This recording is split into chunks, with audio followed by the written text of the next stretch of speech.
سلام دوستان، امروز درباره شکست روشنایی صحبت میکنیم.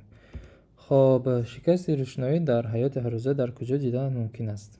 مثلا شما شاید که دیده باشید که وقتی که بر استکان کمی آب پر کنیم و بعدا آن را با استکان یگان جسم فرض کنیم قشقچه یا اینکه یگان قلم گذاریم و از بر نگاه کنیم، مثل آنه که این جسم چگونه می نماید، مثل که این جسم شکستگی باشد.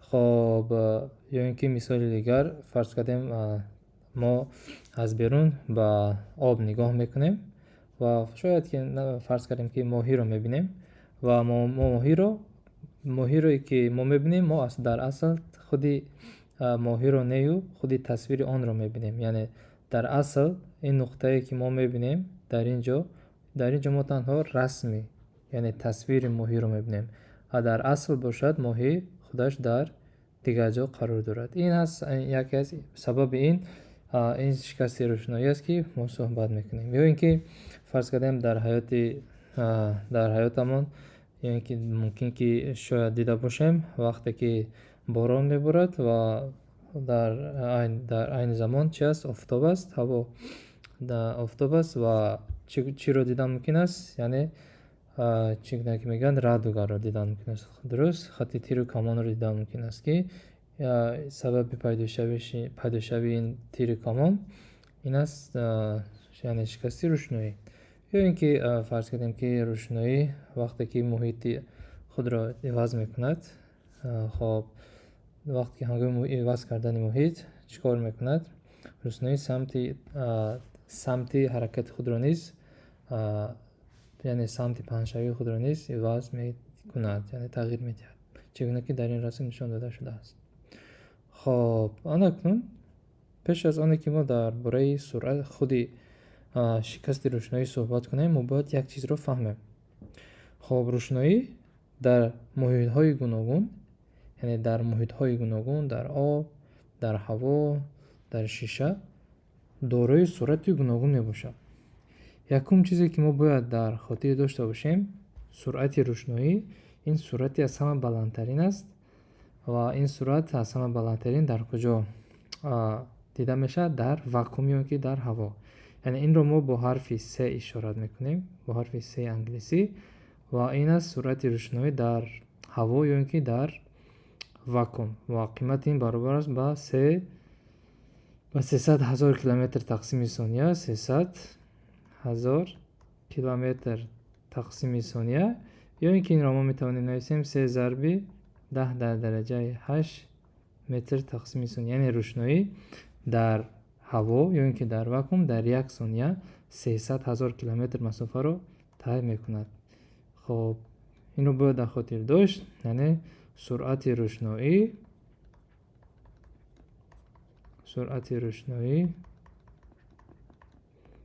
در واکوم یا اینکه در هوا تقریبا یک خیل است.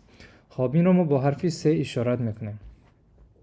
خب فرض کنیم که در اینجا محیط یکم ما است، محیط هوا، و روشنایی از هوا به شیشه یا اینکه آب گویم حرکت میکند. خب اکنون ما میخواهیم سرعت این روشنایی رو یابیم.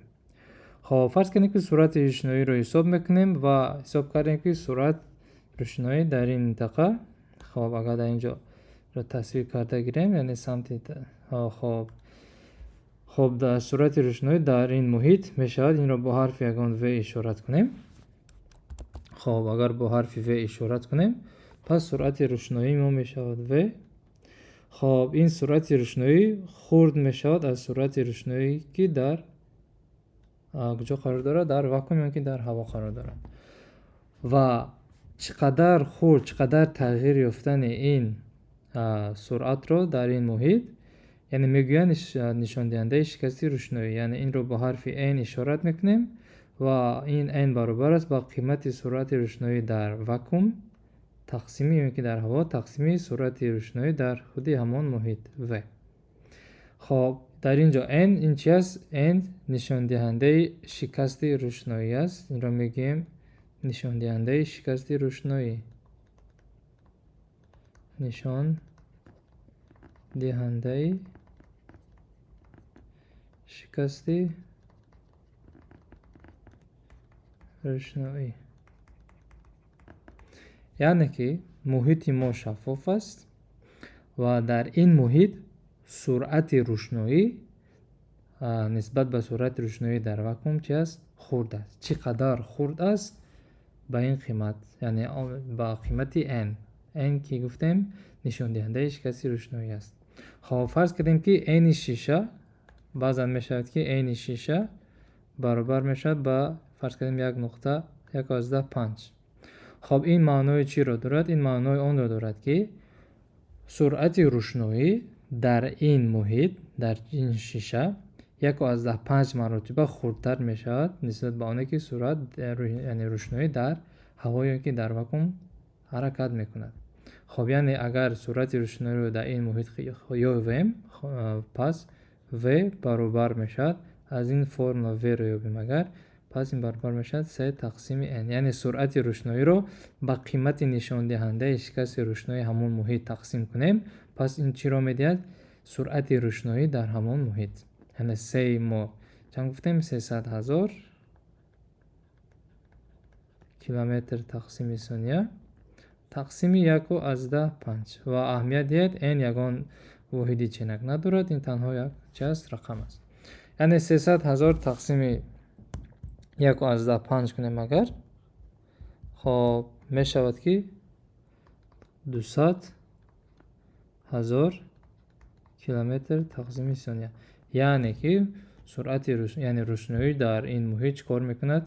سست‌تر حرکت میکند.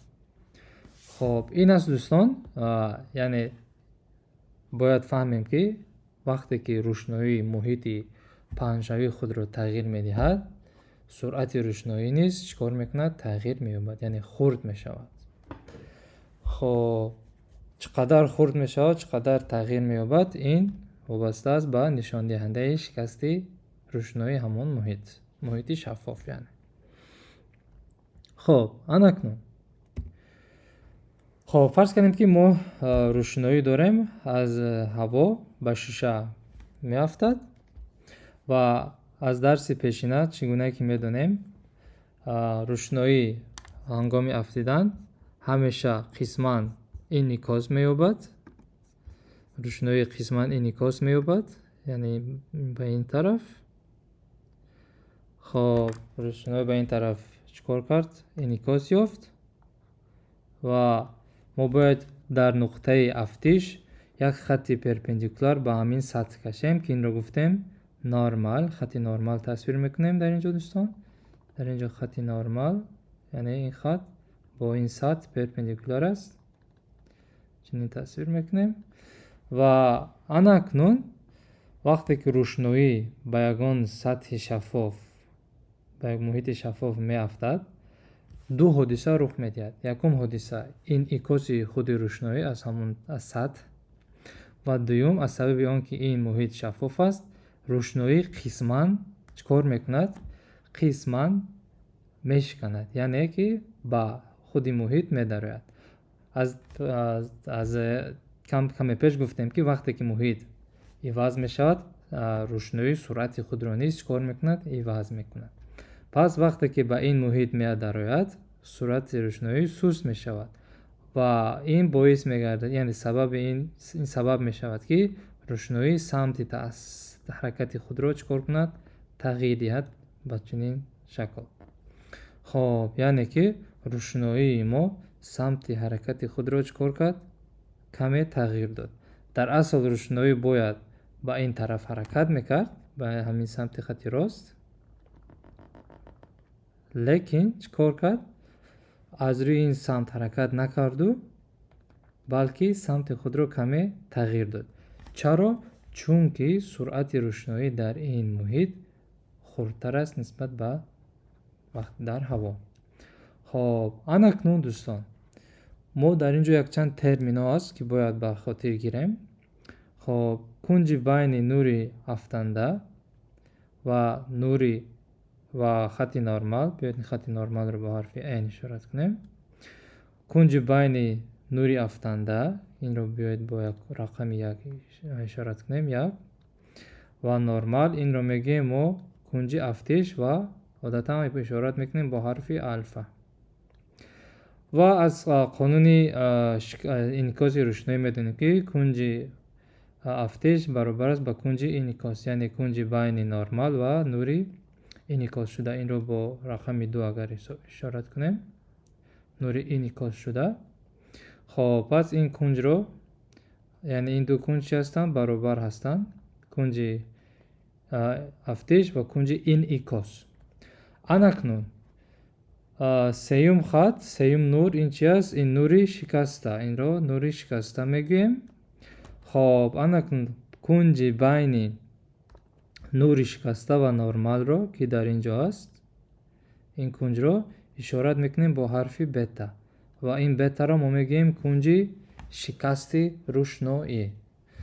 خب اکنون داریم کنج افتش و کنج این شکست، این باشد کنج انعکاس، هر اینها برابر هستند و باید در خاطر داشت که کنج بین نرمال و خودی همون سطح همیشه چی است؟ 90 گرادوس است، پرپندیکولار است. خب اکنون در اینجا همه این خط ها و همه این کنج ها اشارت کرده شدند.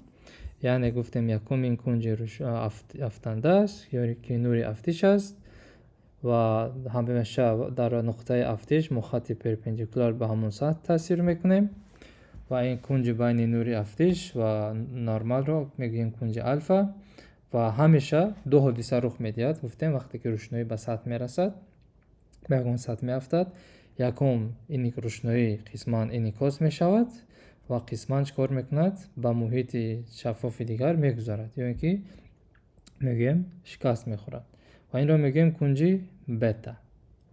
خب اکنون یک قاعده هست که ما میتوانیم وابستگی بین این کنج ها رو یعنی یابیم.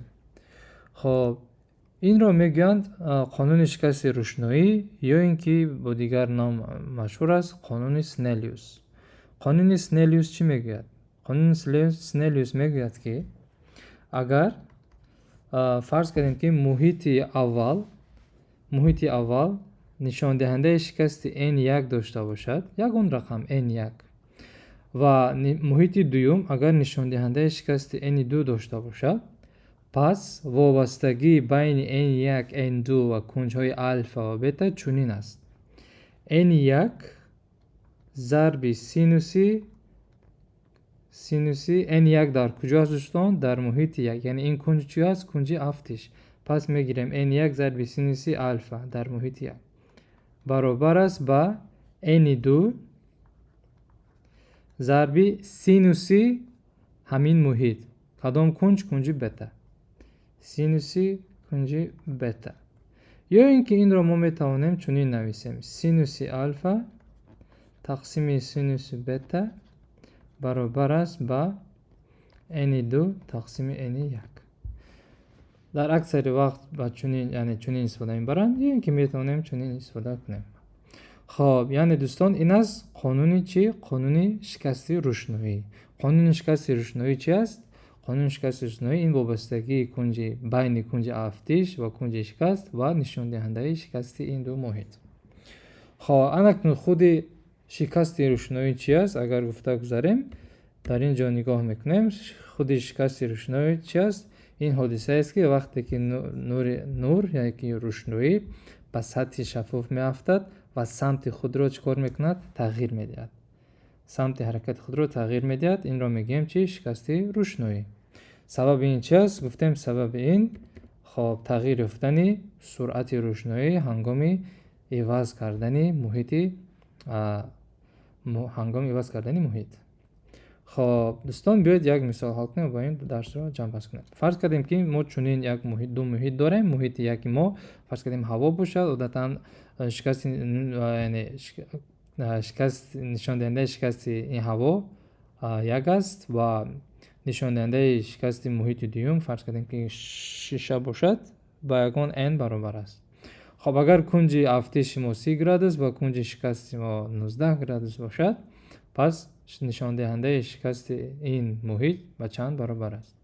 барои ҷавоб додани ин савол мо бояд аз қоидаи шикасти рӯшноӣ истифода барем ки гуфтем n1 зарби n1 агар ин якум муҳитро гирем пас синуси канҷом кунҷ мешавад? Синуси ҳамин кунҷ ки кунҷи алфа чунки кунҷи афтиши рӯшноӣ аст алфа баробар аст ба n2 зарби синуси кунҷи шикаст бета. хоб анакун қиматҳоро гузорем дар инҷо n2ро ёвем агар n2ро ёвем пас мешавад n1 зарби синуси алфа тақсими синуси бета. пас қиматҳоро гузорем агар n1 мо гуфтем 1 зарби синуси алфа пас дар инҷо синуси 30 градус хоб тақсими синуси бетаи мо 19 градус аст синуси 19 градус. хоб дар инҷо қимат дода шудааст ки метавонед калкулятор истифода баред. Синуси 30 градус 0,5 аст ва синуси 19 градус 0,1325. пас 1 зарби 0,5 инҷо мешавад 0,5 тақсими синуси 19 ин 0,1325. агар инро ҳисоб кунем пас қимати нишондиҳандаи шикасти ин муҳит n2 баробар мешавад тақрибан ба 1,5. хоб агар ҳатто хоҳем метавонем ёбем ки қимати суръати рӯшноӣ дар ин муҳит чӣ қадар мешавад, яъне рӯшноӣ аз ин муҳит ба муҳити дуюм ҳаракат мекунад. хоб ҳатто метавонем ёбем ки суръати рӯшноӣ дар ин муҳит ба 3 тақсими n-и ин рӯшноӣ яъне n-и ин муҳит пас ин баробар мешавад 300,000 километр тақсими сония тақсими n-и 1,5 ки инро ҳисоб кардем тақрибан 200,000 километр тақсими сония мешавад. хоб ин аст дӯстон мавзӯи шикасти рӯшноӣ.